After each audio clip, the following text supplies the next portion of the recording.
শতকরা সংক্রান্ত এই প্রশ্নটি চাকরি পরীক্ষায় এসেছে। বন অধিদপ্তর 17তম গ্রেড 2025। চলুন শুরু করি। 60 জন ছাত্রের মধ্যে 42 জন ছাত্র ফেল করেছে, পাশের হার চাওয়া হয়েছে। ফেল করেছে 42 জন, পাশের হার চাওয়া হয়েছে। তাহলে আমাদেরকে এই 60 জন থেকে 42 জন ফেল বাদ দিলে আমরা পাবো 18 জন পাস। 60 জনে পাস করেছে 18 জন। তাহলে আমরা এইভাবে লিখতে পারি। এটাকে শতকরায় প্রকাশ করতে হলে আমরা লিখবো 18 ভাগ 60, আর এটাকে শতকরায় প্রকাশ করতে হলে গুণন 100। তাহলে এখন কাটাকাটি করলে যেটা হবে সেটা হচ্ছে আমাদের উত্তর।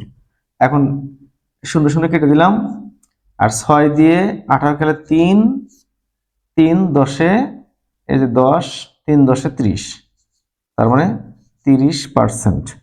আমাদের সঠিক উত্তর হচ্ছে 30%। এটা করতে কিন্তু বেশি সময় লাগার কথা নয়। এই বিয়োগটা আমরা মনে মনে করতে পারি, আর এই কাটাকাটিটা শুধু ছোট্ট করে নোট করতে হবে প্রশ্নের উপরে। ডিটেলস করার কোনো সুযোগ নাই। চাকরি পরীক্ষা এভাবেই করতে হয়। আশা করি বুঝাতে পেরেছি। আমার ইউটিউব চ্যানেলকে সাবস্ক্রাইব করুন। ধন্যবাদ।